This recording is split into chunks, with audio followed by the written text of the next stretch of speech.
प्रदेश सरकार द्वारा तदर्थ शिक्षकों के संदर्भ में लिए गए निर्णय पर प्रदेश के सभी तदर्थ शिक्षक अपने आप को अपमानित महसूस कर रहे हैं। जिस विद्यालय में 25 से 30 वर्षों तक संपूर्ण वेतन में सेवा दिए हो, उसी विद्यालय में चपरासी से नीचे काम नहीं कर सकते हैं। जिन अधिकारियों के कहने पर माननीय मुख्यमंत्री जी ने प्रदेश की समस्त तदर्थ शिक्षकों सेवाएं समाप्त कर दी है, उन सभी अधिकारियों ने मुख्यमंत्री को कलंकित करने का कार्य किया है, क्योंकि जिस सुप्रीम कोर्ट के आदेश पर मुख्यमंत्री ने प्रदेश के समस्त तदर्थ शिक्षकों की सेवाएं समाप्त की है, उसी सुप्रीम कोर्ट के आदेश के पश्चात भी प्रदेश में व्यापम फर्जी विनियतीकरण अधिकारी द्वारा किए गए हैं। जांचोपरांत विनियतीकरण में अयोध्या के संयुक्त शिक्षक निर्देशक अरविंद पांडे निलंबित हो गए।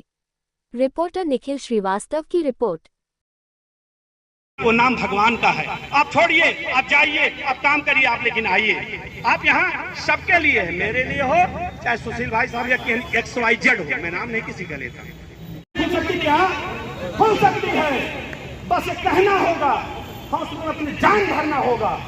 हम सिपाहियों से कुछ नहीं होता है, हम उसमें से सब कुछ होता है। साथियों, मैं संचालन की भूमिका में क्षमा मांगना था, अपना मित्र मान करके हमारे कान को पकड़ लीजिएगा, मुझे कोई गुरेज नहीं होगा, भले सदन में मुझे डालने की नहीं होगा।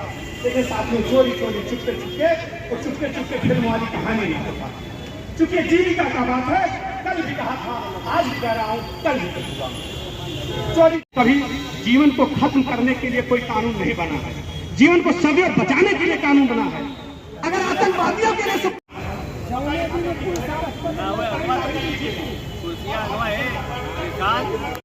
कल मैंने माननीय शिक्षक शर्मा जी के पास धन्यवाद ज्ञापित करने गया था, ताकि सुशील जी है पूछिएगा, मैं कैसे कैसे उदाहरण देकर के बात कर दिया था। हमने कहा भैया के सामने एक दिवसीय धरना दिया गया, क्या कहना चाहिए? मेरे भाई 25 से 30 वर्ष हम लोगों ने सेवा किया। हिंदुस्तान के इतिहास में पहली बार होने जा रहा है, संविदा कर्मी को मानदेय प्राप्त करने वालों को संपूर्ण वेतन देती रही है पूर्ववर्ती सरकारों ने। ये पहली हिंदुस्तान की सरकार है जो पूर्व उपलब्धि और पूर्ण वेतन प्राप्त कर रहे थे उनको मानदेय देने जा रही है। मानदेय हम लोगों को कतई स्वीकार नहीं है, इसके लिए हमें किसी भी हद तक जाना पड़ेगा, हम जाएंगे। विधि विशेषज्ञों से राय ली जा रही है। सबसे बड़ी विडंबना यह है कि सिंगल बेंच में मुकदमा हारते हैं, डबल बेंच में जाते हैं, सुप्रीम कोर्ट में SLP दाखिल करते हैं। सब कुछ संज्ञान में होने के बाद भी ये कैबिनेट की बैठक कर करके मानदेय तय करते हैं। ये तो सबसे बड़े जुर्म के भागीदार हैं, सबसे बड़ा 420 का काम किया है। इनके ऊपर तो कंटेम्प्ट ऑफ कोर्ट चलना चाहिए सरकार और शासन में बैठे हुए समस्त अधिकारियों के खिलाफ।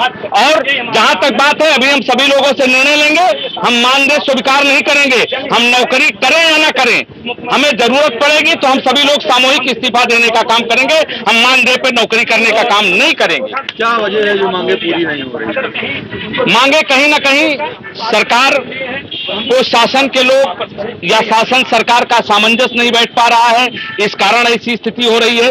सुप्रीम कोर्ट में जिस 8300 की याचिका की ये बात करते हैं, जिस 8300 के आर्डर की बात करते हैं, 8300 को मेंशन करते हुए कम से कम सैकड़ों रिटों में ऑर्डर हुआ है till be selected regular candidate, चयनित अभ्यर्थी आने तक हमको वेतन दिया जाए और हमको सेवा में रखा जाए। ऐसा कौन सा कारण आ जाता है? और लगातार अपीयरेंस में आप शामिल हो रहे हैं, हाई कोर्ट के भी सारी रिटों में, और आप सुप्रीम कोर्ट में SLP भी स्वयं दाखिल किए हैं।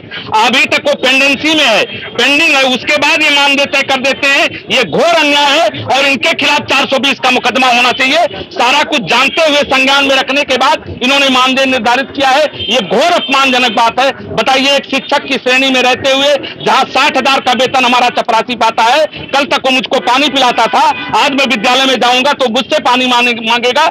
ऐसे अपमानजनक सर्विस से करने से अच्छा है कि हम सर्विस से बाहर हो जाएं, यही मेरे लिए सर्वोपरि है। जी, आज का धरना कैबिनेट द्वारा आए हुए हम तदर्थ शिक्षकों के बारे में जो प्रस्ताव है उसके विरोध में है, और हम कतई ये नहीं चाहते हैं कि आउटसोर्सिंग की तरह काम करें। हम लोग 25 साल 30 साल की सेवा दे चुके हैं, समाज को हमने स्थापित करने का कार्य किया है, कोई चोरी या डकैती नहीं डाली है।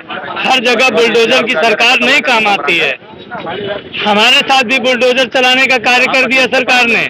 इसी दुख को लेकर आज का धरना है। क्या रणनीति रहेगी अगर आगे की रणनीति ये है कि पहले तो हम इस प्रस्ताव की निंदा करते हैं, हम इस प्रस्ताव को लेकर चिंतित हैं, दुखी हैं, असहज हैं।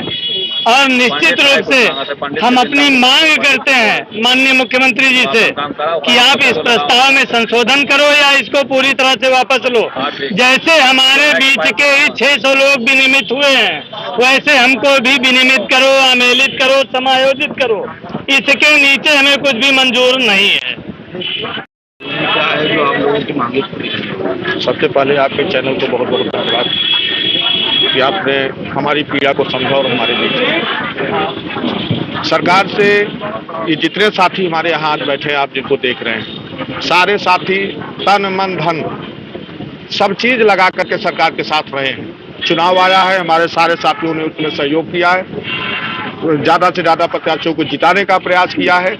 और जो हमारा सरकार की वार्ता रही है, उस वार्ता के तहत सरकार ने बार बार ये कहा था कि कोई शिक्षक बाहर नहीं जाएगा, सम्मानित तरीके से इनको रखा जाएगा। माननीय मुख्यमंत्री जी ने सदन में भी कहा था इस बात को, लेकिन ये सब कहने के बावजूद भी माननीय मुख्यमंत्री जी द्वारा कैबिनेट में इस तरह का प्रस्ताव लाना कि 25,000 20,000 मानदेय देना और भी पद के अनुरूप लोगों को न रखना, ये बहुत ही चिंताजनक है। इससे सभी शिक्षकों में बहुत रोष व्याप्त है।